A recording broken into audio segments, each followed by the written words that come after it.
Hello, Pod Smashers of the Internet, and welcome to another episode of Termite's Buzz, a weekly video game podcast running you through the things that Termite is up to, playing, consuming, trophies, some video game news, and finally, some retro discussion talk about video games.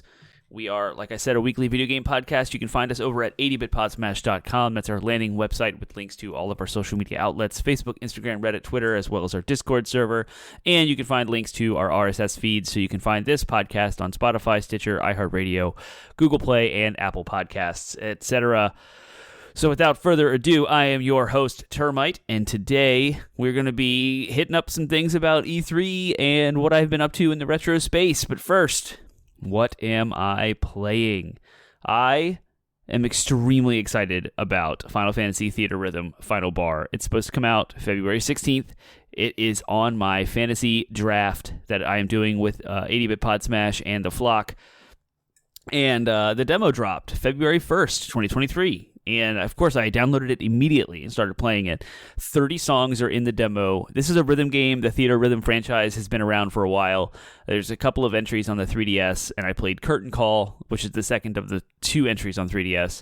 This is also a Japanese arcade game, but the idea is to tap and swipe and hold long press and slash in different directions. And the transition from the touchscreen on the 3DS to the PlayStation controller it's pretty seamless. It has like side scrolling. The beats come in from the left, and you can strike them on the right. Looks like there's a top to bottom type situation as well. But the idea of what Final Fantasy Theater Rhythm is and why it's so important and extremely exciting to me is that it's all of the Final Fantasy games' music, like a curated list of the best songs from every single Final Fantasy. And at this point, there's 15 of them and a whole lot of spin-offs. Square Enix has also gone in on some DLC, and there's representation from other games like Chrono Trigger and Live Alive, or is it Live Alive? I don't know. And other like favorites. I think Final Fantasy Tactics is in there, and I absolutely love and adore Final Fantasy music. I listen to it on the regular with like work. It's my work background music. I listen to covers of Final Fantasy music, remixes, all the lo-fi versions of the beats. I constantly consume Final Fantasy music. It's just so wonderful and nostalgic, and it brings me back to playing the games. It makes me want to play the games, and I just love that whole world. What's cool also about the Theater Rhythm games themselves is that you can assemble a party of characters, and as you play each song, there's actually a battle unfolding on the screen, and the characters have levels, and you can tweak them with different abilities, and you can fight monsters. And so as your party levels up and you create like a good mix of physical and magic and healing and defense, you can level those individual roles up with like I don't know how many characters, 100 plus Final Fantasy characters. So you can mix and match a party of 4 out of over 100. So you can really put together some fun mixes. And like when you go back to replay songs at higher levels, there's little like side goals that happen about killing certain amount of monsters or like downing a boss or doing so many critical strikes. And it's cool because as you progress through the game, you're playing all the songs and you're checking off the boxes. You're being graded, how well you do and what difficulties you play, and you have a final score and like a grade A. I guess like F through A, so the grading scale F, D, C, B, A. But then there's S, double S, and triple S if you do perfectly. So you have all that going on, but in the background, you also have this fight. These battles are going on. You're chewing through monsters. You're doing spells and abilities, and you're doing summons and all these cool things. It's just these awesome callbacks to all the Final Fantasy games. And so I've had a blast with it on the 3DS. I love it. You go back and you can make progress where you haven't before, and you can little side objectives like I mentioned earlier where you have kill so many enemies or down this boss. So I'm really, really looking forward to Final Fantasy Theater Rhythm Final Bar. I played that demo. I consumed it all in like 2 sittings. It was so good. It's free if you want to play it. All the progress that you'd make is carried over to the final game, and I don't know about trophies.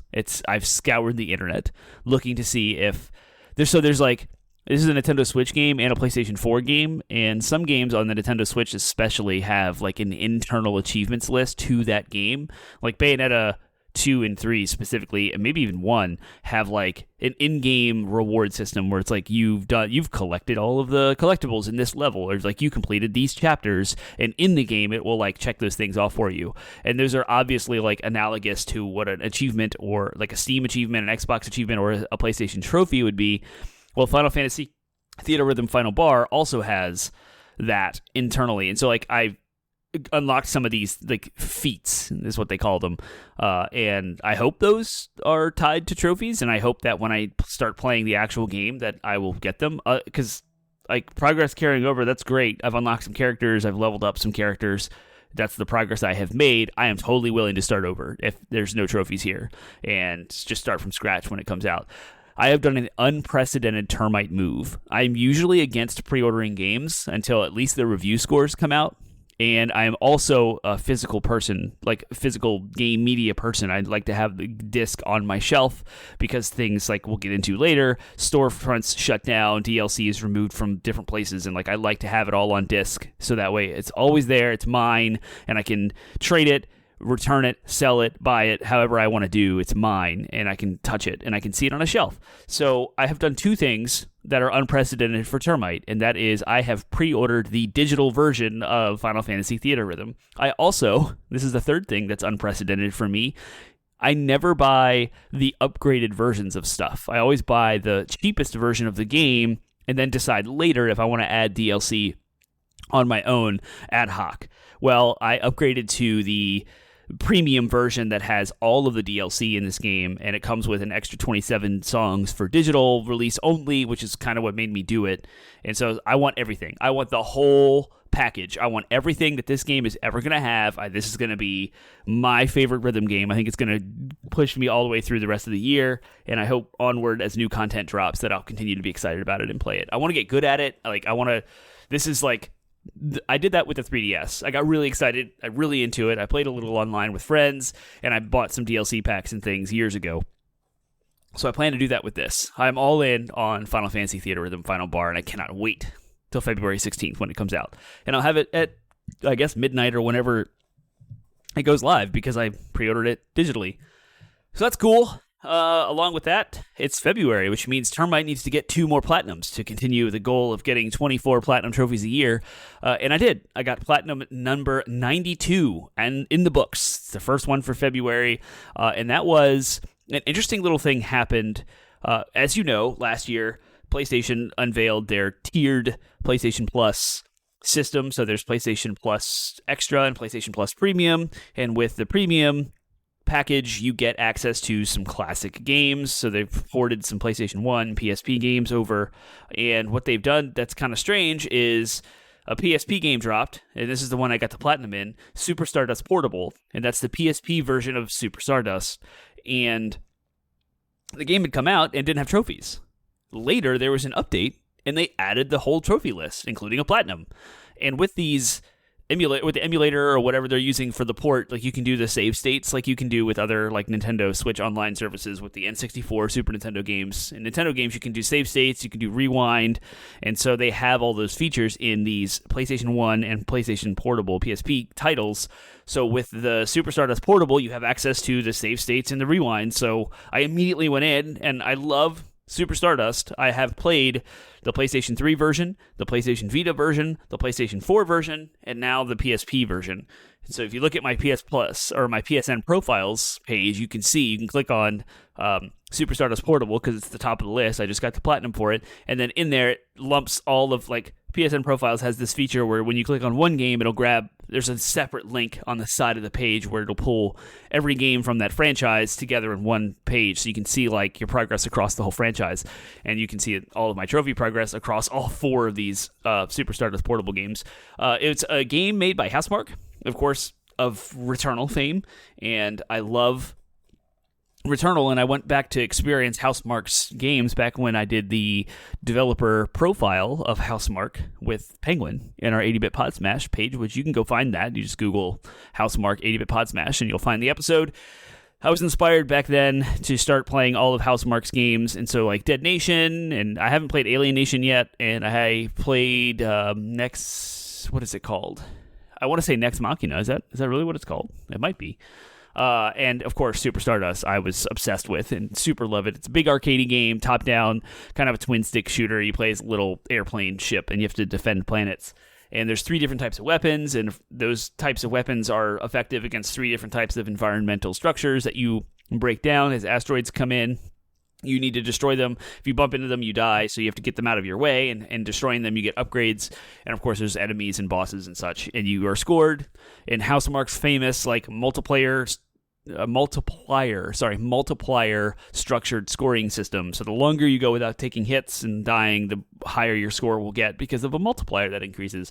Super fun. I loved it. It was a great platinum. I did it all in one day because of the rewind feature and the save states. It made it very easy to knock out that platinum. So I'm really excited about it. It was actually a fun So if you're new to who I am, I don't go after those like Ratalika games that are super easy. Like My Name is Mayo platinums. Like I love trophies and I love platinum trophy hunting. I don't want to stoop to that level of like getting the trash games that are $1, like $1 to $5 platinums that are just super easy. I don't usually do that. I'm totally on board with auto popping. In fact, I talked about auto popping trophies last week when I auto popped the Dragon Ball Z Kakarot platinum. And the difference to me is that if you auto-pop a trophy, you've earned it once. You've done the work. You've put in the hours. You've gotten the platinum. No one can just pop in a PlayStation 5 version of a game and transfer your save over and unlock a platinum if you haven't done it before. If your platinum didn't exist on PS4, it's not going to auto-pop in PS5. When you buy My Name is Mayo for $2 or whatever, and you sit there for an hour clicking the touchpad or whatever button you have to push to get a free platinum, that's free, quote unquote, platinum. I don't want to do that. So when I saw that Super Stardust Portable had an achievable platinum, it's a franchise that I've played extensively. I love that franchise, and I was like, this is a chance to get an easy platinum in a game that I enjoy and love. And so it was cool to be able to experience the PlayStation Portable version of a game I've played on all the other platforms, and I can see and appreciate the differences. And of course, PlayStation Portable is very limited in its hardware and its screen resolution, so seeing the emulated version on a 4K TV definitely looks super zoomed in, and the graphics, the fidelity are nowhere near as good, and the control style is different. Like you don't have access to the right joystick, you have to use the face buttons. It's a whole different experience. So I like this platinum. I'm glad that I have it, and yes, it was easy, and I did it all in one day. And sure, some people might smirk at the fact that I can get a platinum in one day versus like Final Fantasy 15, which takes over 100 hours, or Persona 5 Royal, which also takes over 100 hours. And so like I played both of those games and got the platinum in those as well. So I like playing games that I like playing to get platinums. And sometimes they are quick and easy platinums, and sometimes they are not. And I try to figure out the rate of which platinums I'm getting. I look ahead to the future about what games are coming out, what may or may not have a hard trophy list, a long trophy list, an easy list, and I try to sprinkle in these small, quicker games to continue the rate of 2 platinums per month over the course of the year. And with the auto popping as well. When I combine all of those, I can kind of get a through line for the whole year and achieve my 2 platinums per month for the entire year without having to commit 200 plus hours per month. That's assuming that like platinum trophies get that long, which some do and some don't. So anyway, that's what I'm up to. That's what I've been playing. Really dabbling in Xbox, but I'll get to that when I talk about my retro games, and it's something else that I have been into. That's what I've been playing, so we're going to jump into the news. Lots of stuff happened this week. Nothing super exciting. A lot of bad news and a lot of things going on in the gaming industry. So this one's the quickest one. I'll start with it. First off, Sony is removing the PlayStation Plus collection. If you recall, when the PlayStation 5 had come out, you could pick one up, and if you were a PlayStation Plus subscriber, you could get access to, I believe it was like 20 games, both across PS4. Yeah, they were all PS4 titles at the time, for free, and you could download them all. And so things like Days Gone and Bloodborne, really good titles, and I'm not going to go into the list there, but Sony announced that I'm going to read this little gamesindustry.biz article from Jeffrey Rousseau. Sony has announced that on May 9th, the PlayStation Plus collection will be closed. As reported by Edge Magazine's Chris Schilling, the firm notes that the games will no longer be accessible as a benefit. PlayStation Plus members can add the game selection to their library before the end date and play the titles at any time forward. Remember that. I'm going to say that again. I'm going to reread that because anyone who is going to get a PlayStation 5 between now and May, or has a PlayStation 5 right now, you need to do this. You need to do this. This is a huge library of free games. It costs nothing, and they are amazing titles. And if you've been putting it off because like, nah, it'll always be there, it's not going to be there, because May 9th, it's gone. So I'm going to say this again. PlayStation Plus members can add the game selection to their library before the end date and play the titles at any time afterward. It's a very small lift. Do the work now, put it in, get the games added to your library forever, as long as you're a PlayStation Plus subscriber. So even if you're not a PlayStation Plus subscriber and you have a PlayStation 5, subscribe for a month, whatever that cost is. It's less than $10. The cheapest tier, right? Just get PlayStation Plus, access the PlayStation 5, claim the games, add them to your library, and let your subscription die if you want to. But just know that you're going to get hundreds of dollars worth of video games for however much it costs for one single month of PlayStation Plus. And then you'll have access to those games anytime you would like, as long as you pay for a month of PlayStation Plus. This is a deal this is a steal, and it requires no effort except for just subscribe to PlayStation Plus, claim the games into your library, and then move on with your life. So go do that. And the official tweet that I would like to read from PlayStation Plus, from the email, actually, they sent you an email if you are a member. From 9th of May, the PlayStation Plus collection will no longer be available as a PlayStation Plus benefit. You can add any of the titles from your collection to your game library before May 9th and play at any time in the future with an active PlayStation Plus membership. PlayStation Plus catalog, monthly games, and other existing benefits will not be affected by this change. Thank you for your continued support in PlayStation Plus. So nothing else is changing. They're just getting rid of that.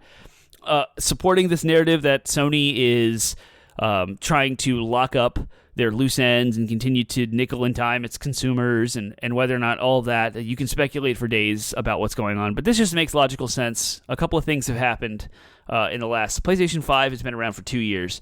This makes total sense to have a collection like this of PlayStation 4 titles that are really, really good PlayStation 4 titles, like God of War.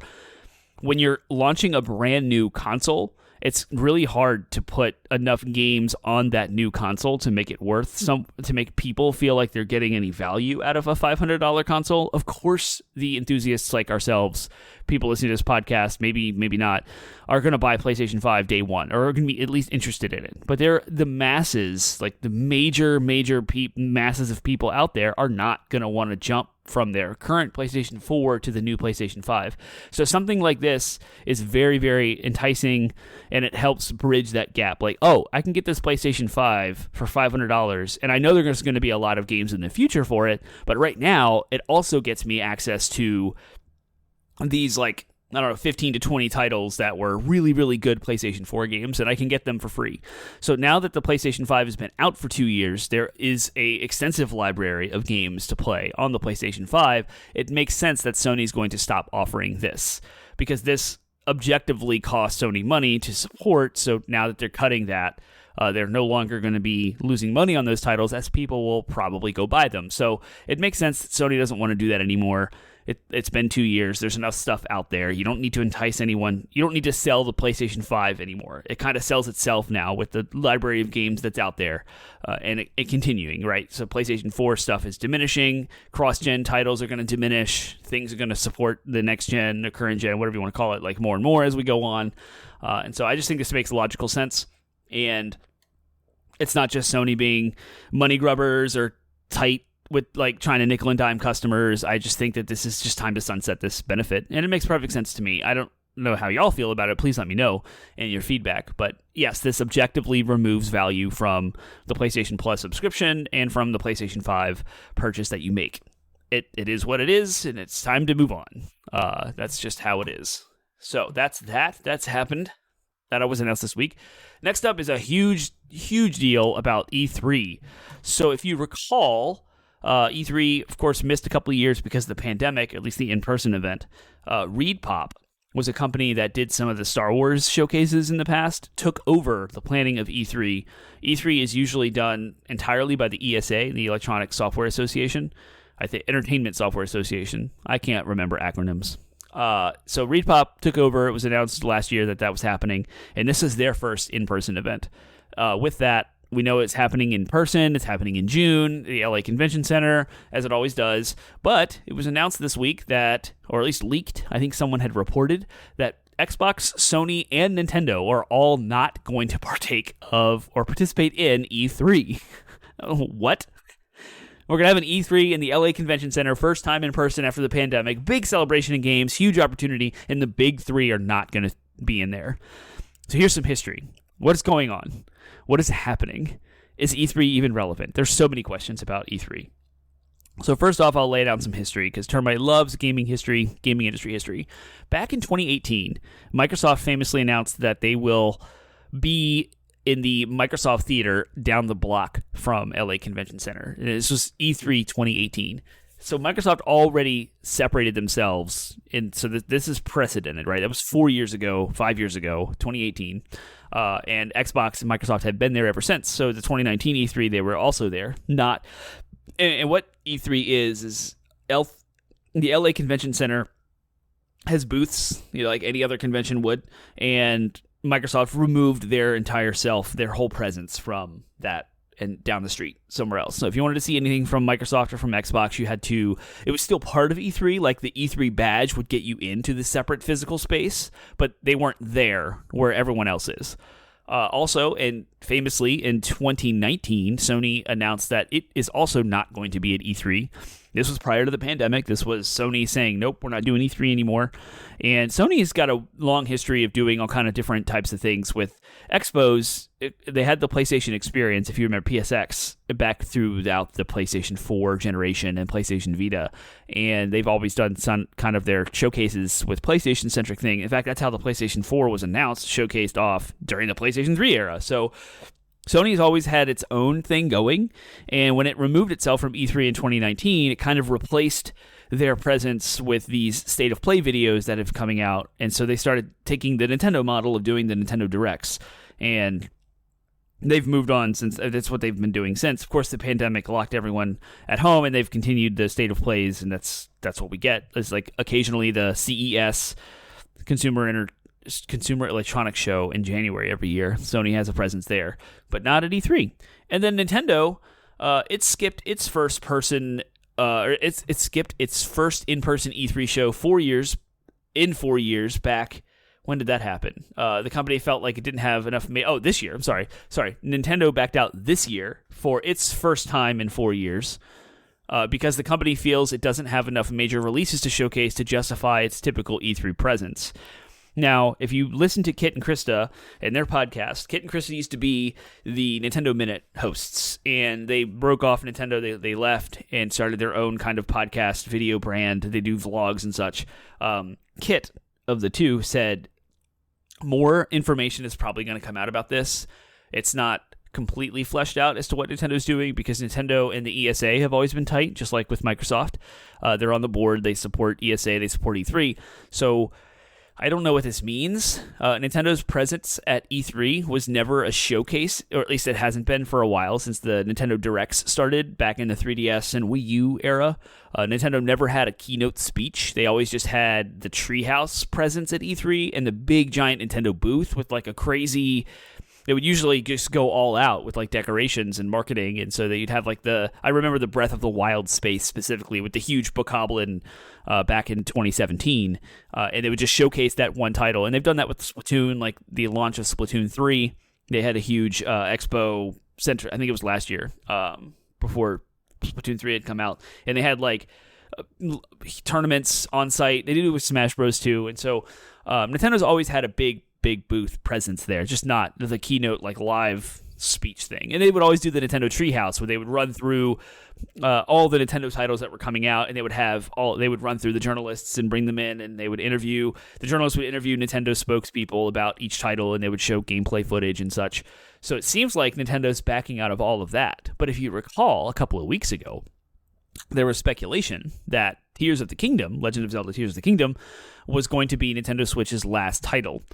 And this makes sense that there's, in this quote, reporting that Nintendo is skipping its first in-person E3 show in 4 years because the company feels it doesn't have enough major releases to showcase to justify its typical E3 presence.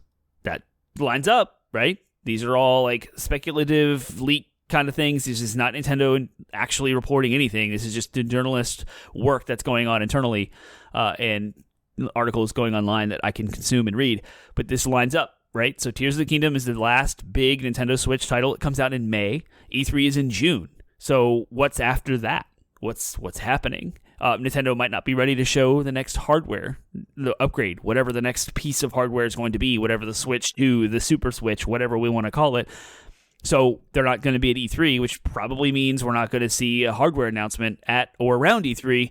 We're probably going to see a lot of, I don't know, what, Nindies? I have no clue what is going to happen in lieu. And this goes back to Kit's comment about there's going to be something more here. Maybe a big Nintendo Direct. Maybe they will showcase the Switch, with just the Nintendo Direct and not have a presence at the E3 show floor. So we'll see. It's just kind of the other side of the coin. I'm stumbling with words because there's so much to say and so much to think about. E3's relevancy has been in question for many years now, especially with the pandemic, and wondering the expense of everyone going and how complicated it is, whether you do journalism only and media badges versus consumer shows. What is E3? What was it in the history? It used to be just industry personnel only, and then they opened it to the public, and mayhem ensued, and people were waiting 2 and 4 hours in line to play a 10-minute demo of one game, and they mixed everything up, and it was just bedlam because all the people were mixed in with all the media, and it was just crazy, and every single year it seems like it's extremely stressful, and there's so much going on, there's so many different things to see and do and report on. It's like IGN will send a team of 10 people, and they're all slammed working ridiculous hours and putting together interviews and reporting on the things that they get to play. It's just insane. And so from every angle, E3's relevancy has been questioned because we have things like Jeff Keighley doing stuff at Gamescom, which is its opening night live in Germany, and he does Summer Games Fest. He does the Game Awards, and there's huge gaming announcements kind of sprinkled in throughout the year now, and we don't need this like centrally located E3 event to showcase what's going on in the gaming industry. And then we also have the big three, Microsoft, Sony, and Nintendo, all kind of doing their own direct videos that are their live streams that are going live on Twitch and YouTube. And Microsoft just did the developer one that I reported on last week. And so Nintendo famously did their Nintendo Directs, and Sony with their State of Plays. It's like, why do we even need an E3 where everyone is extremely stressed out and they all descend upon the LA Convention Center for 1 week and get all muddled, all the voices, all the announcements are all just like one thing. Now, from a consumer side of things, and a gamer for 30 plus years myself, I used to love E3. I would look forward to it every year. I would queue up all the keynotes. I would mark them all, add them to my calendar, and I would be here ready to go. I would make like whatever changes in life I needed to take care of to make sure I could sit and watch the keynote speeches live, and I would consume all the videos and just love all the news and the journalism. So I was totally in for E3, and I love that hype. I love that drive for the gaming industry, and I've always wanted to go. It was always this like dream bucket list thing of mine to go to E3, and in fact I signed up for media badges for Bit Podsmash this year, and I was like, this is it. We're back from the pandemic. There's a new Reed Pop company that's going to take care of E3. It's going to be something unprecedented, something new. It's refreshed. It's going to be awesome. And then this news drops. I'm just like, I don't really want to go if Nintendo, Sony, and Microsoft aren't even going to be there. Now, Microsoft might be down the street. There's already been like reports that, in fact, at the developer profile last week, Microsoft did indicate that it will do something in June adjacent to E3 on its own. So they're going to showcase something, who knows what. And it will be with E3, but not what I don't understand. So that's just a huge chink in the continuing relevance of E3, and it will be floated by third parties. That's what's going to end up happening. Like you think of Ubisoft, Square Enix, Activision, EA, and the list goes on of big third-party publishers. And you have Devolver Digital and its indie showcase, Annapurna, and other big indie publishers that are all probably going to be there. It's going to be a showcase of games. It's going to be that kind of event. It will be reported on, and it will be an event. And that's it's like the big showcase showrunners. I don't know what they would be, and speculating for what is coming this year. Like, I'd have to do some research to figure out and remember things that Ubisoft has coming down. I know like the next Assassin's Creed and the Splinter Cell remake, maybe Beyond Good and Evil 2, like big titles coming out of Ubisoft that people are excited about. EA, of course, with BioWare's got the next Dragon Age in development. There's a new Star Wars Eclipse through Quantum Games, I believe, the company that did Heavy Rain, etc. Like, that's not a Sony exclusive, so they could be there, like showcase the new that type of stuff. Ubisoft actually has a Star Wars game too.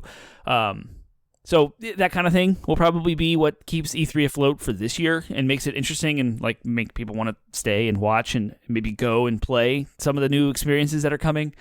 I don't have enough time in this episode at this point right now to speculate on the big stuff that could potentially be coming from each publisher. But as we get closer to E3, I'll probably do some sort of prediction episode. So stay tuned here, I guess, if you care about what I might think about E3 going forward. But all we know is in 4 months, there's going to be some show in June, and we'll have video games. It just won't be Nintendo, Sony, or Xbox's first party stuff. Yeah. Whew. All right, the next piece of news that I'm going to get into is a lot of multiplayer games are shutting down. So I'll just run through the list of games that I'm aware of, and I won't go into a deep dive about each one because they all have like different reasons and different nuances. But Crossfire X, Knockout City, Apex Legends Mobile, and support for Back 4 Blood content are all have all came out and said we're not supporting this anymore. And it's about time. Like, 'cause I was always wondering, how many games as a service games can the industry float? Like, how many can survive in a world where you do have Apex Legends, Rocket League, Fortnite, everything's games as a service. You have Destiny, you have Fall Guys, and I'm just listing like some of the more popular ones. There's still PUBG and still other, like, everything is games as a service, right? You can't sustain a model where all of the big titles are games as a service and all have this continued attachment an emphasis on prolonged attachment and still expect to survive. Like, at some point the bubble's going to pop. There's only so many people who can contribute to their attention to these things, and they're all going to already kind of be divided. And so these smaller titles like Knockout City, I think, is probably the biggest on here. Apex Legends Mobile, I guess, for mobile devices. But you have all of these games as a service going on, and you have MMOs that are still like alive and well.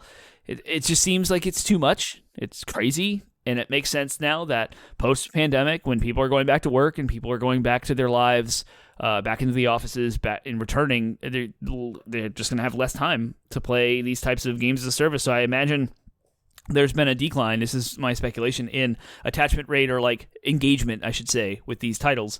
And it makes sense that companies would want to kind of shore up their expenses because we have the big inflation problem happening and whatever's going on with the global economy. It makes sense to shore up these loose ends and remove costs, unnecessary costs, things that aren't making any money in return. And also in a world where you have games like God of War Ragnarok that are selling gangbusters. I think 11 million copies, which is a complete single-player game only locked to a PlayStation platform. It's insane. Like, the PC release hasn't even happened yet. And when you have a world in the gaming industry where single-player games can be that successful, and you have 80 billion games as a service. Oh, Halo Infinite's another one. Games as a service games to play. It just seems overwhelming, and it makes sense that this bubble would pop. And I think this is the beginning of that happening, and maybe, hopefully, a new shift in the gaming industry where we'll shift away from the games as a service, because it seems like that's the direction everyone was headed in. Every game had loot boxes. Every game has multiple currencies for no reason shoehorned in. That was one of my complaints about Back 4 Blood. Kind of my complaint about, like, Marvel's Avengers is another games as a service that's shut down. They're ending support for that. So, yeah, it's good. It's good to see these games. I think that it's good to see these games as a service titles sunset and move on and let others like breathe, but also hopefully shifting focus back to more of the single player experiences, or maybe just a multiplayer experience that's not a games as a service, that has this constant need for new content and seasons and battle passes and those things. As lucrative as they are, it's why the industry is chasing after them. I really hope that there is more value placed on, seemingly more value placed on single player things with the success of what PlayStation is doing. And hopefully Microsoft will lean in on that success as well. Stuff like Hi-Fi Rush is a single player game it's doing really well, and other titles on Game Pass coming up. Of course, we have Starfield, which is single player. So hopefully there'll just be like a balance, you know. There was a de-emphasis on single player for a while, and everyone going to games as a service over the last generation. And so hopefully there'll just kind of be a middle ground here. We have some games as a service stuff. We got some MMOs. We got some single player stuff. We got some multiplayer deathmatch type games, and everyone will be happy, right? That's how this works. The market kind of dictates itself. And as players disengage from these titles, they don't make any money, and they have to go down. So if you are a fan of Crossfire X, Knockout City, Crime Site is another one, Apex Legends Mobile, Back for Blood, or Marvel's Avengers, let me know what you think. And you can find all those links at 80bitpodsmash.com with the social media links and Discord server. I would like to know. Also, in the same vein with things being shut down, Microsoft has announced that the Xbox 360 Marketplace is going to have a purge. There will be more games removed. Microsoft has announced that 46 games will be removed from the Xbox 360 Marketplace on February 7th. That is in 2-3 days from this recording. So maybe the day this goes live, actually. The same day, Monday? Nope, it'd be tomorrow. So if you're listening to this on Monday when it goes live, tomorrow is when these games are removed. As reported by Game Informer, Xbox shared the list of disappearing games on its official support website, though it varies slightly between regions. Disc versions of these games will remain playable, and previously downloaded copies can also still be played. Gematsu also confirmed that the versions of these games available to download on Xbox One or Series consoles will also remain on those respective stores. So Microsoft is also shoring up and culling its retro storefronts, and PlayStation's already announced that they're doing this with PlayStation 3 and Vita stores. Nintendo's announced the same thing for the Wii U and 3DS stores. Like, these digital storefronts cannot be sustained forever, so they're all being kind of shut down, and I guess Microsoft is the latest to do that. And it makes sense. You go back and, like, these things don't make money and they cost money to maintain, so if you're not getting a return on investment, then they go away. And it's kind of an argument, again, for physical media. I want to download these things. I don't want to download them. I want to own them on my shelf. I want to have them on disc so that when the storefronts go down, I have access to them, and I'll always have access to them. Granted, nothing's being removed from your account. Like, if you already previously bought them on your 360, you can access them on your 360. In fact, one of the games that's on that list is Left 4 Dead and Left 4 Dead 2, and I will get to that in a minute with my retro talk. I needed the DLC for Left 4 Dead 1, so I went ahead and bought them, and before the store shuts down, just to get it in my tied to my account, so I have access to at least the DLC. I have the game on disc, but the DLC I needed. So this is your last chance if you wanted to buy any of the... Go look up the games. I'm not going to list all 46 here. Look up the DLC packs if you want them, and make sure you claim them before it's all gone for a while, forever. Actually, not for a while, forever. And you have to find the discs, the Game of the Year editions, or the DLCs on disc if they exist. It's a crazy world we live in, but this is my argument for physical media. Always. Yes, it takes up space. Yes, you got to put a disc in. Yes, you got to download a patch. It's slow. It's all cumbersome. It's not convenient, but at least you know you have a little bit of permanency. And the article I just read from to give them the click was an IGN article, and it was written by Ryan Dinsdale. The Xbox 360 Marketplace purge sees Dark Souls, The Witcher 2, and more removed next week. So go give them the click. Always got to cite my sources, because I am just a aggregate here. So now we're going to get into my retro talk. I like to keep these episodes between 45 minutes and an hour, and I'm approaching 40 minutes. So I think with the crazy amount of news and speculation that's going on, unfortunately my retro talk has to be somewhat limited, but I will discuss what I'm working on. So as I mentioned with Left 4 Dead and things that were going on, I've been and last week, talking about Forza, I've been thrust into an Xbox 360 retro kick that I didn't really anticipate, because I was headstrong in GameCube and PlayStation 3 were the two that I was messing around with the most before. But with the announcement of the new Forza, or the showcase yet again, a newer showcase of the new Forza, I went down the path of playing a lot of Forza games. So I've been dabbling in Forza 2, which I'd never played, and I just got a copy of Forza 6, which I had also never played.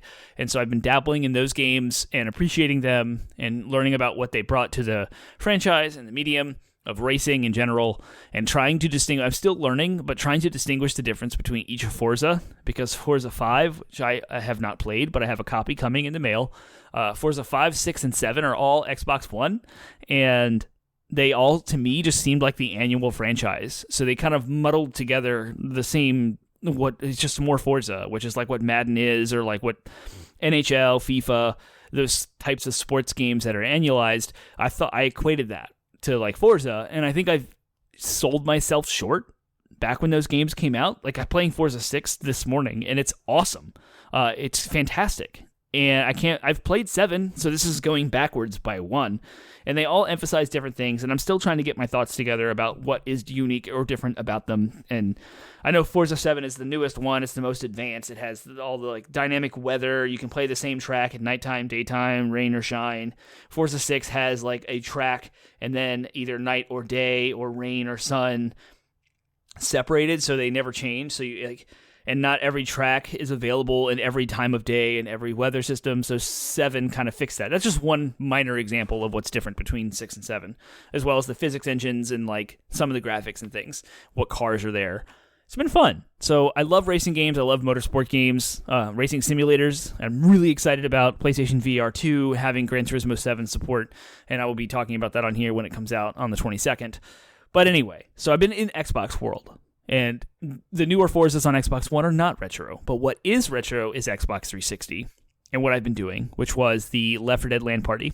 I ordered those joysticks, I think I said last week. They came in this week. I had completely taken apart all of my Xbox controllers and replaced the joysticks and cleaned them all up and got them all ready. I ordered new battery packs so that they were the correct colors that matched. It was a whole thing. So now I've got 5 fully functioning working controllers. 1 is wired, 4 wireless, and they all have AA battery packs in them, and they're ready to go. And that was super fun. I think I might post some pictures on social media of me taking some things apart and putting those together. Not a whole lot of complicated work. It's just taking them apart and cleaning. So that was cool. Messing around with Forza 2 definitely grabbed me, and I started playing through the career mode of Forza 2 and looking in the achievements list and trying to do some of the achievements because I wasn't really an achievement hunter back when. And Forza 2 was a very early Xbox 360 title because the first Forza was on the original Xbox, so the second one was like the debut on the 360 hardware. And doing that actually made me play the 360 like console more because it's not backwards compatible on the modern consoles at all. In fact, strangely enough, there's no Forza on Game Pass except for Horizon 4 and 5. So there's no Forza Motorsport games on Game Pass, and none of them are backwards compatible with the current gen, which is crazy. I don't know why. I don't know what's going on, because Turn 10 Studios is a first-party Microsoft studio. You would think that they would have a full selection of backwards compatibility like Gears of War or Halo, but it doesn't. So I'm stuck playing on the 360, which is actually kind of fun because I'm now re-experiencing a console that came out in 2006. Granted, it doesn't have the same operating system. It's been updated and stuff, but here's the note. Here's the thing. This is what I appreciate about retro-ish consoles. And yes, I consider the 360 is retro. It's 2006, so it's not, I guess it's almost 20 years old, right? So anything older than 10 years to me is retro. The Wii U is now retro. It's 10 years old. So the 360 is a retro console. And what I really appreciate is how, just in the general experience of using the console is very game-centric. And what I mean by that is if I put a disc in the console, the game loads.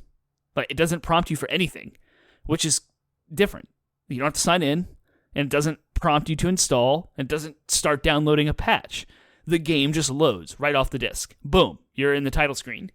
It's not until you press start at the title screen that it asks you to sign in. And the reason why it does that is because it needs to know where to save your game save file, because it has an internal hard drive.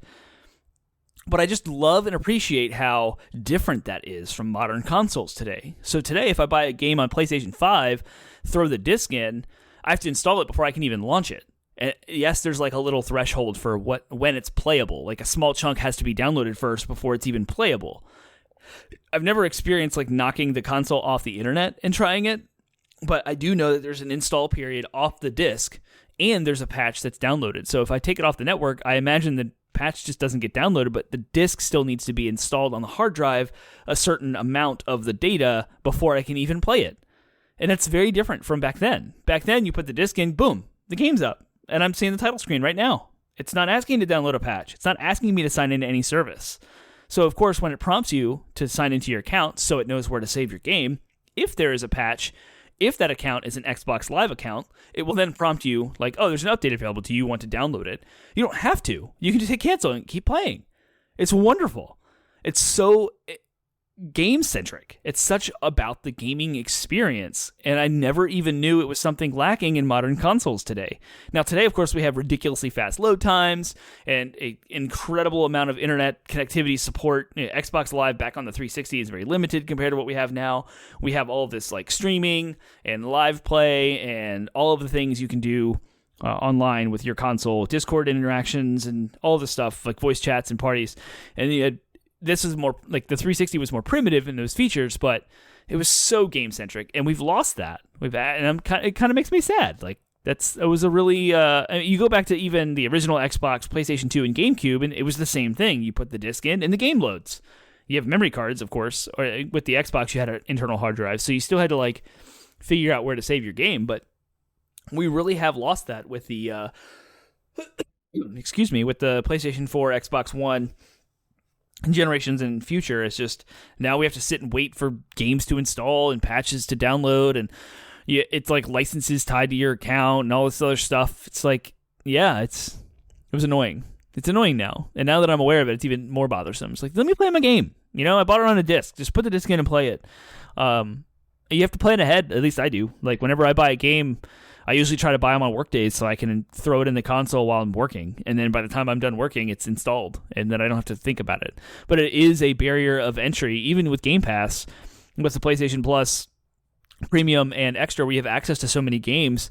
It sucks to have to install, like to download them. It's like, I want to play this now. I don't want to wait. And so sometimes you want to be impulsive and you want to play a game.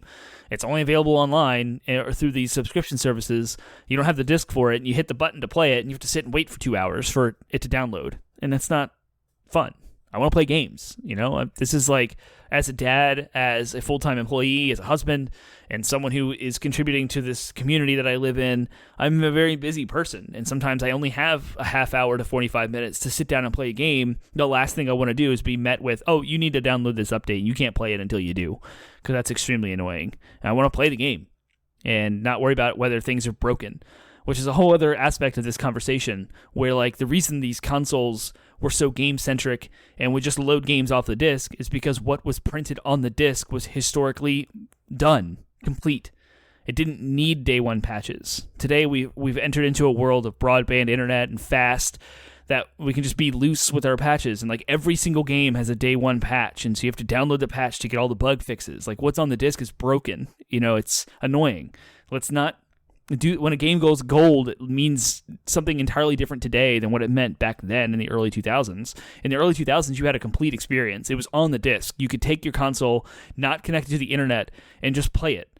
And it didn't matter if you had an Xbox Live account. It didn't matter if you had a PlayStation Network account. It was just, here's the game. It's on the disc. Play it. And now it's what's on the disc is more or less a license key that just gets you access to the digital side of it, and you download a patch, and you need the patch, otherwise it doesn't work right. And like sometimes your trophies or achievements don't function correctly, et cetera, et cetera. And so you want to make sure you have the latest patch so that it runs the best. And it's like, what is the purpose of having the disc? Dang it. It's annoying. So that's my rant. It definitely brought on through retro gaming experiences. I'm loving the Forza dip that I'm taking right now. It's part of the reason why I loved that I had a very fast PlayStation Platinum trophy experience at the beginning of February. So on the horizon is Hogwarts Legacy. Is coming February 10th. So next week, I will probably be talking about the review scores and or whether or not I actually bought it. And maybe if I do buy it, I'll have played it and I can talk about it on the show. We'll see. So next week will be hopefully something about Hogwarts Legacy, a little bit more updates on the retro side of things. The Left 4 Dead LAN party that I've been getting up and running is supposed to happen tonight, so I can report back on that next week and let you all know how successful or not that is. It's a lot of equipment to have to carry across a yard, like 3 Xbox 360 consoles, 6 controllers, 3 copies of each game, a network switch, and all of the cables, power adapters, HDMI, and monitors to go with it. I think we have 2 TVs already in the house, so we have to acquire a third one. It's going to be a lot, but it'll be fun, it'll be worth it, and I can't wait to report back on it next week. Who knows what's going to happen in the news? I have no clue. There's no big developer showcases or anything planned at the moment, but so next week you can look forward to an update about Hogwarts Legacy and an update to the Left 4 Dead LAN party, and who knows where the winds will take me with retro retro gaming. It always is impulsive and it's fun, and that's why I love it, because there's so many things out there that can grab me at any moment. Like, I've been dying to do a Metal Gear Twin Snakes on the GameCube playthrough. There was a Resident Evil 4 PS5 Xbox Series X showcase this past week from Game Informer, and so maybe I want to go back and play Resident Evil 4. It's awesome. I love retro gaming. It's just, anything can happen that will inspire me to be impulsive and just go play something, and then I can talk about it here. So without further ado, I will let you go. Again, 80bitpodsmash.com, landing website. You can find links to all of my podcast platforms, YouTube, Twitch, Spotify, Stitcher, iHeartRadio. You can subscribe to any of those, Google Play, Apple Podcasts. Please do. Share me with your friends. Try to get us some exposure and grow our audience a little bit more. 80-Bit Podsmash will return in Season 2 later this year, and we want to hit the ground running hard with it, so we're still doing some of the work on the back end of that to figure out what Season 2 of 80-Bit Podsmash will look like. So the more followers and the more awareness the internet has of our presence now, the better that launch will be. So stay tuned, 80bitpodsmash.com, and I will see you next week.